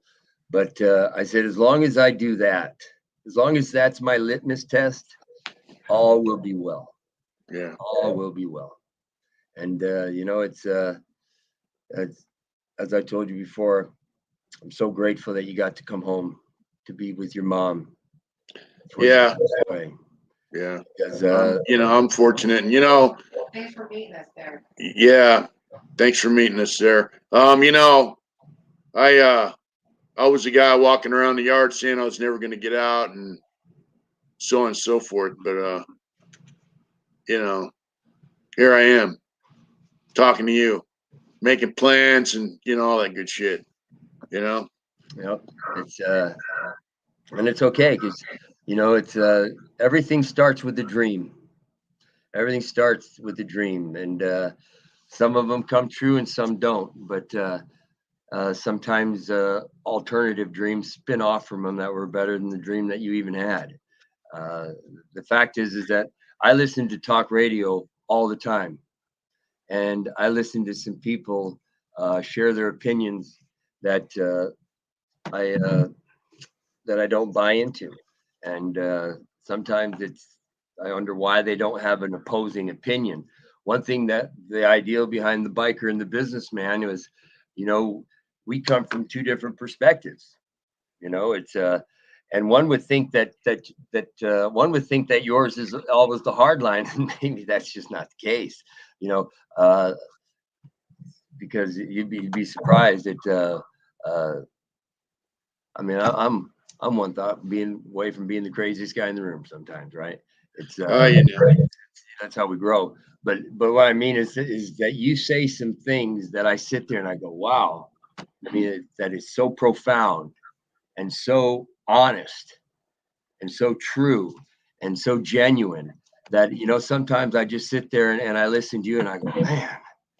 Really? Yeah, absolutely, bro. You're a good dude, Mitch. And Wow. And you know what? And well, I mean, look at all these people, how they That's love amazing. in their hearts. Yeah, but I mean, it's not something that you might be able to fake it for a little bit, but you sure won't be able to fake it for long. And because you know what? A leopard can't change his stripes or his spots or whatever the heck it is. Name for an album. What? Uh-oh, Jeff. What happened? Adrian says somebody. Don't hit the button. It's called Hitting Hard Intentions. Somebody made an album, Hitting Hard Intentions. I don't know what let's say escort dancer or something. I don't know. Yeah, something like that. Wow. Somebody took my hard intentions, man, made an album out of it. That is wow. That is fantastic. Copyright infringement. Can we sue them? Well, you actually can. We own the copy. We own the patent on that. Well, it's not a patent; it's a copyright. Yeah. But if you did you trademark it? Did you? Yeah, we got a trademark on hard intentions. Well, then you can definitely have a conversation with them over, and I'll be happy to take point on that for you. Cool. Well, I'll get with you later on that. That's crazy. It's I'm still waiting for the line of condoms to come out. Yeah, hard intentions condoms. Yeah, I'm waiting for somebody to take that. But we can't get Ron Jeremy to push him because he's a creepo. He's a creep. Yeah. Yeah, he's a creep. It's boy, but he's not the only one. If that is sometimes I go on that Quora app or whatever and answer questions, about prison. Sometimes I do it under an anonymous name. What's it called? Core? Yeah, Quorum or some Quora. You have to send me that. I'm gonna tell you something. I've known you a long time, and you have not changed, and I don't think I've changed much. I just gotten older and grayer, and like you say, you can only fake it for so long, For so long. And my walk in prison was a little different. You know what I mean? You came in, big old biker. You know what I mean? You already had some creds. I came in after reading for the previous year how the mafia was going to kill me as soon as I hit the prison yard, and so I came in with a little chip on my shoulder. You know what I mean? And so it was finally Wayne Ladd, finally the one, Wayne Bulldog Ladd that said, you ain't got nothing to prove here. Yeah. Because you've already, he goes, it's clear you've already set the gauntlet. But but I think, the fact is that I never, ever, ever bowed down to the cops. Yeah. It's happened. No, and I'm not bound, and I sure as hell am not going to start bowing down to them now. And I've had friends tell me, "Hey, man, they're on the line for a few $100 million. They could be because of your company." He goes, "You better be careful. They could smoke you. They can do this and that." And you know what? I don't give a shit. I remember they kept their foot on my neck until I couldn't breathe. And I plan on doing the same goddamn thing to them. You know what I mean? And if as long as I go out fighting, I'm cool. It's all good with that. But there's no saying I'd rather wear out than rust out, and I'm going to wear out on this one. And I'm going to go and do everything I possibly can to make sure that this doesn't happen to somebody else. That something is there's got, and I haven't figured it out yet, Mitch. It's going to take people way smarter than me. And but maybe this community can come up with a gold nugget, something that we can put our voice behind to change something, to push some legislation so that people are not treated unfairly. And, it shouldn't matter what race you are. It shouldn't matter how much money you have. There should be safeguards that, people think that it's about winning and losing, right? The prosecutor wins, the defense wins. That's not what it's supposed to be about. The prosecutor shouldn't give a shit about winning. It's supposed to be about the facts. This is about the truth. Right. His job is to prosecute crime. And when he discovers that there's not a crime there, he should move on. Well, he's supposed to present the facts, like Joe Friday. Give me the facts, ma'am. Just the facts. Facts. That's what the facts. Yeah. But that's And you know what? What's the job of a police officer? They take an oath to be honest in all affairs, to be honest above all. And to me, dirty cop is right there with a child molester. Yep. It's maybe even because there's nothing in my mind that's worse, but he's right equivalent, because the dirty cop can get on a witness stand and testify against you or your family, and they're going to believe the cop. Yep. They're going to believe him every time. How, after all the thousands of stories that we've heard of abuse and mistreatment, how can they still have that level of integrity coming? It is questionable integrity. It's not. Yeah. Believe me, I've met some really good, decent guys that wear a badge, and thank God they're there, because if my children are being attacked or my daughter's being raped, I thank God they're the ones that's going to show up. You know, but they're, you know, it's just like any business. Every once in a while I hire the wrong person, and I have to let them go. Well, they hire the wrong person too. It's okay to have respect for the badge and have zero fucking respect for the person wearing it. And yeah, there's a lot of dirty cops. I mean, there's decent cops and dirty cops. Like, dirty cops are the worst, you know? They're the worst because they destroy your life. I remember, Mitch, they were trying to validate me as a white shot caller at Chuckawalla. And we had just had a riot. They called it the NASCAR riots. And, you know, with the white boys, I always find it really funny they call it a riot when there's about 7 or 8 of us against 40 or 50. But that's what it was at this time. And yeah, I know. And so my cellie was getting beat down real bad, and so I'm over there trying to help him. You know, we're under attack, and What's going on? So they send me to the hole. 3 days later, they come and get me, and this officer, have you ever had the dream that maybe one day you might walk into a restroom at a restaurant and you see somebody stand over taking a piss, and it happens to be a guy just like this guy right here that wrote this chrono that say I had a self-admission on being a shot caller, right? Yeah. And this guy wrote this chrono. I never even talked to this cop before, and he said that on this day, inmate Parole was going cube to cube talking to the white inmates. They got guns posted. We're not going cube to cube. We got to raise your hand to go to the bathroom like you're in freaking elementary school. And but he wrote this chrono, and they gave me a validation point. That's how dirty they are. They can create whatever they want, But it's all good. Yeah. All I know is I didn't have much of these in the joint, and I kind of get. Yeah. I looked at them. But we're gonna have to wrap it up because we gotta go talk to our members. Yes. Thank you, buddy. It's been a pleasure, Jeff. Thank you. We're gonna play the song "Hard Intentions" too, and it's fucking ridiculous. Is it? It is. Well, hopefully they'll make a lot of money off it, so we can. Hopefully they will. So Jeff can go get it for us.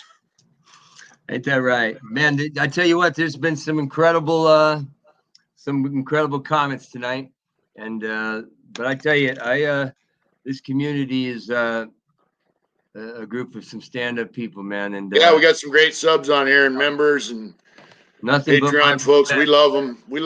Yeah. Really, and it's Nothing a good but my community. respect. All right, T Killer's over on where he shot. We've been shooting at each other a little bit back and forth, saying what's up. Yeah. That's right, brother. And you know, it's you know, you got some really good people here, man. And Yeah. I'm grateful to be a part of your community, and I'm grateful to be a part of your life, Mitch Smiley and Adrian. Thanks you know, for everyone for friends putting in forever. their technical Yeah. shit tonight. It's likewise, brother. I'm you know, I got love for you. Right And on. thanks for coming on. And I'll say goodnight to everybody, guys. Thank you for coming on. Take care, everybody. Hopefully we see you at the Biker and the Businessman. Yeah. Much respect to all of you. See that there? Oh, we got a new member, MC. Thank you for becoming a member, brother. Right on. Yeah, guys love you. Thank They're gonna you. love the Biker and the Businessman. Whatever you guys do out there, remember, do it hard. We love you. That's right. But do it smart. That's right. Do it smart. Smart and hard. Thank you. Yep. Good night, brother. Good night, night. folks. Have a Good good night, night. Be safe out there in the world. Take care, End everybody. broadcast. Just hit end broadcast.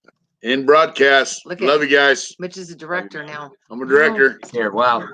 You're directing, but the boss is telling you what to do. Yeah, she's a boss lady. I would never do that. Come on, Mitch.